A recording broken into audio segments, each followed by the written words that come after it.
Friendo Steve here. Welcome back to Ask Wrestle Juice. Got a bunch of questions that I haven't answered. I put this thread up like a week ago. I missed last week's QA thing, so right?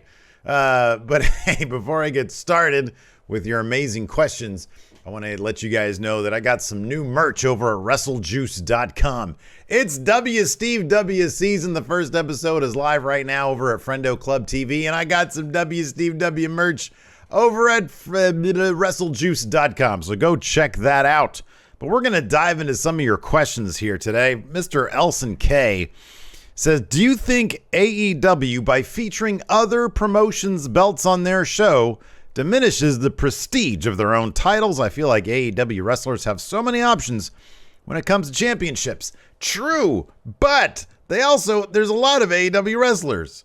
They have a massive roster, and basically they're sort of loaded enough to have two promotions, which is exactly what's going to happen with Death Before Dishonor coming up, the Ring of Honor show on July 23rd, I think, and then they're probably going to be launching a weekly show either on some sort of streaming service like Bleacher Report or maybe HBO Max or maybe even just YouTube. But eventually they're going to be spinning off into their own weekly show where that's going to relieve some of the pressure of the roster. Yes, right now, AEW roster members can fight for example, the Ring of Honor television title held by Samoa Joe, the Ring of Honor world title held by Jonathan Gresham. However, I get the feeling that the people competing for those titles, while yes, signed under AEW, are in fact going to be full-time Ring of Honor when that point comes. So I kind of feel like that's not the case. As far as are there too many titles, it seems like there's going to be a trios title on the way. But they just have a really big roster. They have a loaded roster. So, I mean, in terms of featuring other promotions' belts, yeah, they've fought over, they own the Ring of Honor titles. I've already addressed that. Let's talk about the New Japan stuff. They brought over New Japan people to compete for those titles. The All-Atlantic title is evidently being defended over in Rev Pro by PAC soon, or it's already happened. I don't know. And so it seems like that's going to be a traveling title. So no, I kind of feel like it doesn't diminish the other titles. Mox is still the guy to beat. He's got that world title, and it's going to be difficult to pry it out of his hands. Maybe when CM Punk comes back, he'll be the guy to do it. I know that's the interim title, et cetera, et cetera. So, no, I don't really feel like it diminishes the other titles. Wardlow's got that TNT title. It's going to be incredibly difficult to pry that out of his hands. I think the All-Atlantic title might be the one that maybe trades hands a bit more. That used to be the TNT title. Now it's going to go to the All-Atlantic title. But I'll be honest, as long as the booking is good and the stories are good, which generally speaking in AEW, that's the case, at least in the men's side of things and the tag team side of things. Still needs work in the women's division. I feel like that they're probably okay. In fact, I think the women could probably use a tag title, and it seems like maybe that's the way they're going to be going soon. You've got like Serena Deeb and Mercedes Martinez teaming up. You've got I know there's a lot of like women's tag team action going on over on Dark and Elevation. So I feel like the roster is just way too big for them not to have so many titles. So yeah, I kind of feel like they're fine with the number of titles they have. People coming over and defending their titles on the show. It doesn't really happen that often. The New Japan stuff was for Forbidden Door, and there was both AEW titles and New Japan titles defended there because it was a co-event. So yeah, right now I think it's fine. I don't think they're diminishing any titles by doing what they're doing. The TNT title, I would have liked to have stayed on Scorpio Sky for a little bit longer. I don't know what's going on with him though, so it was probably the right time to put that on Wardlow and maybe get him back on the right track after his win against MJF back at Double or Nothing. So yeah, good question though. I like that question. Let's see what's next. Cameron Shank asks if you could resurrect one wrestler for an appearance on the Broken Skull Sessions. Who would you pick? Bruno Sammartino. His interview with JBL on, I think it was called Legends with JBL, was phenomenal. I've always meant to go and seek out other interviews with Bruno Sammartino, but I feel like a session with Stone Cold would be absolutely awesome. Yeah, I'm sad that he was sort of out of the WWE for as long as he was, because I feel like they could have done a lot more sort of cool. Did they ever do a documentary on Bruno? I don't know if they ever did a documentary on Bruno, but if they did, I got to see it. But yeah, it's Bruno. I think that'd be really, really cool. Let's see here. Stephen James says, do you feel the finish to the Punk Hangman match was changed due to the MJF situation? The build seemed to switch from Punk wanting a handshake from Page to Hangman needing to protect AEW from Punk in the matter of a week. Interested in your take. I don't feel like it was changed due to the MJF stuff. I feel like they simply didn't quite nail down what they wanted to do in advance, which is kind of the problem. Not the problem. I'm not going to say that. It's one of the negative side effects of the way Tony Khan books things. He just sort of it seemingly he's got like a story beat maybe or story beats in mind, and he lets them go out there. I mean, if you got CM Punk and Hangman Page, I mean, who was he to say, okay, guys, this is what I want you to do. This is what I want you to say. It feels like he was probably like, hey, Punk, and you guys just figure it out. You know, you guys know what you're doing. Go figure out what this match is going to be about, because we're going to have Punk we're going to have Punk pick up the belt from Hangman Page. Hangman Page, you're going to lose. So we need this story. And I feel like they just sort of left it up to them. And it didn't feel as sort of plot heavy as it maybe should have. Punk didn't really, I don't know. I feel like Punk just sort of wanted to make himself seem like the cool guy who rattled the brain of the younger champion. And it just did a lot to put Punk over and didn't really do a hell of a lot for Hangman. So, but I don't think it had anything to do with the MJF stuff. I think it just had to do with Tony Khan telling them to go out there and do your thing. And then they did their thing, and it just sort of waffled back and forth. That's all I can think of. I honestly don't know. Isaac B says, realistically, how successful do you see Braun Breaker being on the main roster? Obviously, he's the biggest star to come out at 2.0 and is considered a classic Vince guy, but with Vince possibly making his way out of the company, at least partially, do you think he'll reach the success on Raw or SmackDown many see him having? Oh, man, I feel like they need to add a couple layers to his character. He needs to be a bad guy. I'm not saying he needs to fully embrace the Scott Steiner thing, because I don't think that's really appropriate these days. But I do feel like his whole sort of shtick of, yeah, I'm a fighting champion, I'm a good guy, I wear a lot of denim. He's cool. I like him. I think there's a lot of potential there. I think there's a lot of raw meat there. Clearly he's talented. Clearly he really enjoys what he's doing. I feel like they need to make him a bad guy. For him to sort of break through to the point where he could go to main roster tomorrow. The guy's ready. Clearly he's ready. But don't you want him to come up as sort of like a force? You know, it's like, oh, you got this monster in waiting here in NXT, and he's going to show up and he's going to make a big splash, a big debut like they used to do. I feel like he needs to get there before he comes up to main roster. And if he gets there, if he finds that character, then I think he'll be huge. If they did put him there tomorrow, they could try to do the thing where they just bring him along and he wins like a Money in the Bank and he wins this, that, the other, and see how the crowd responds to him. But I kind of feel like he needs to be a bad guy. Graf says, now that it's been a while, do you think having Hangman drop the belt to Punk was a good idea? Yeah, I do. I think it was a good idea. I think the way they did it was probably crap, because it didn't really do anything. Like, it didn't really do anything for Hangman. He's just sort of there now. Punk, obviously, we don't know what would have happened with Punk had he not been injured. Maybe we'll find out later on this year when he comes back, assuming he comes back. But yeah, I don't know. I feel like Hangman deserved something a little meatier than just like, oh, Punk's here, he's obviously going to take the title off him, and they did it. Because it's a good business move. I think it was a smart move. I think you want that guy who clearly Tony Khan thinks should be sort of the face of the company guy, CM Punk. I think it's probably a good idea to put that title on him. So, yeah, I think it's probably good. But, I mean, there's no way to tell the full width and breadth of whatever story that was going to be because CM Punk got hurt. Antonio L., do you think AEW would benefit from a cruiserweight / junior heavyweight division? No, I don't, because I think it would sort of... I'm not like a huge fan of that. I'm a bigger fan of the X division in Impact because it's not specifically for cruiserweights. It's largely populated by cruiserweights, but it's also just for innovative wrestlers.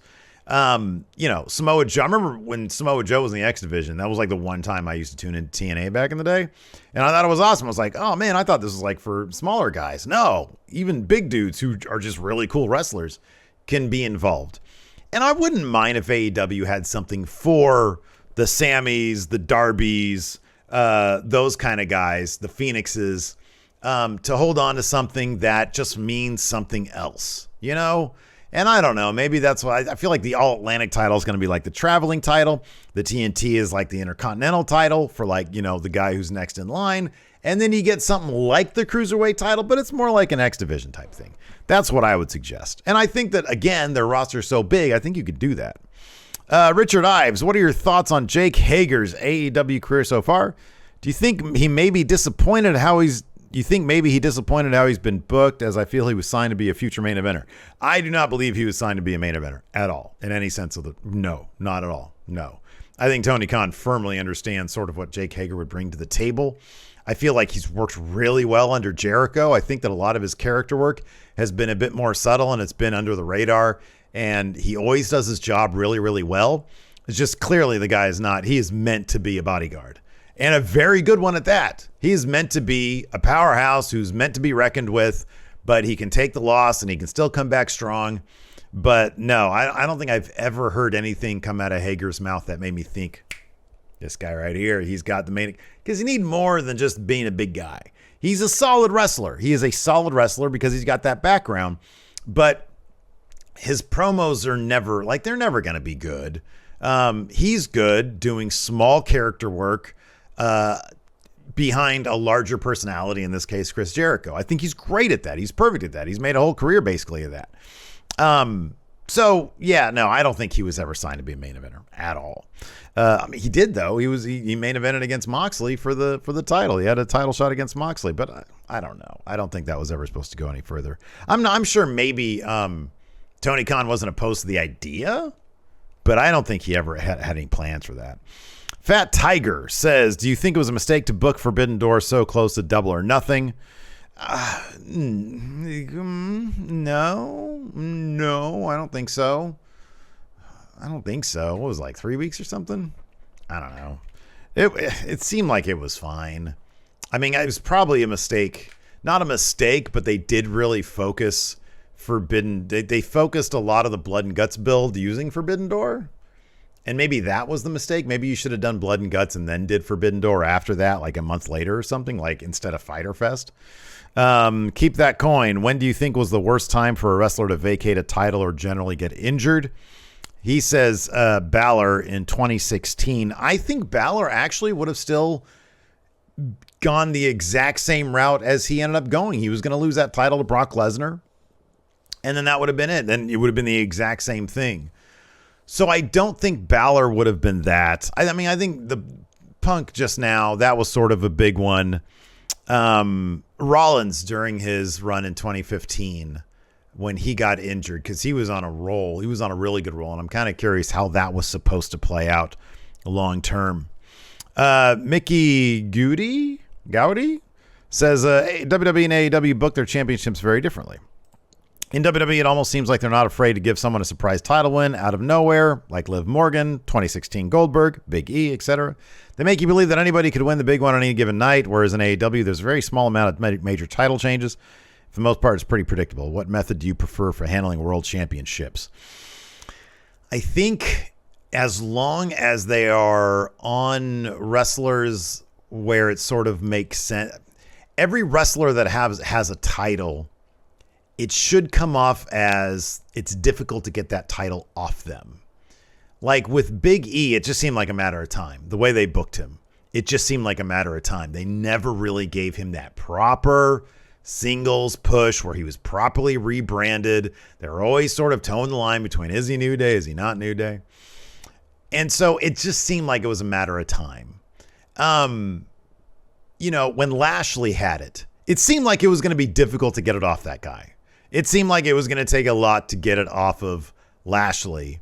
And so when Big E did that, it was like, oh, cool. But it took him cashing in. So as long as it seems like whoever has it, it's going to take a lot to get it off them, That's why Liv Morgan, I'm curious to see if she gets past Ronda at SummerSlam, and then more importantly, Charlotte whenever Charlotte comes back. If Liv beats Charlotte like Bianca, it seems like it's going to be difficult to get that title off Bianca. That's sort of what I want. I want good stories with all that, but also I want champions where it's like, man, it's going to be hard to get. Like if Austin Theory cashed in at SummerSlam and wins, I'm not going to be into it. Just like when The Miz had it. Because it's like, well, I know that this guy is only going to hold on to his titles by cheating, and that only lasts so long. That stuff gets old really, really quick. I'm not a fan of the chicken shit heel. I'm not a fan of that. I love heels who are dominant. Badasses who can legitimately win, don't need to cheat. That's what I like. And they're so few and far between. Nobody books that shit anymore, and it bugs the crap out of me. Michael Petrosky says, I know, it's Roman Reigns. He does that, but still, generally speaking, you don't see a lot of that. Post Ric Flair's last match, do you think Jim Crockett Promotions could see a full-time revival? I don't know. No, only because how many people really have, like, how much name recognition does that really have? You know what I mean?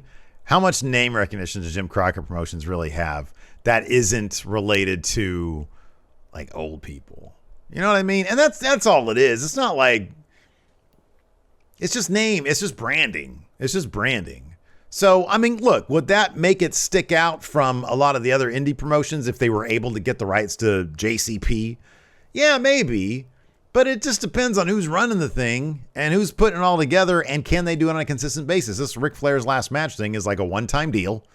It's his last match. And so everybody's joining in the fun. You got Josh Alexander and somebody else fighting. You got all sorts of promotions joining in, and that's great. But like after that, it's just a name, and can they put something together? So if they put some cool shit together, sure. If not, then no. But it's just a name. Deep Voice Dude said, I saw the betting odds show The Rock as the second most likely to win the Royal Rumble.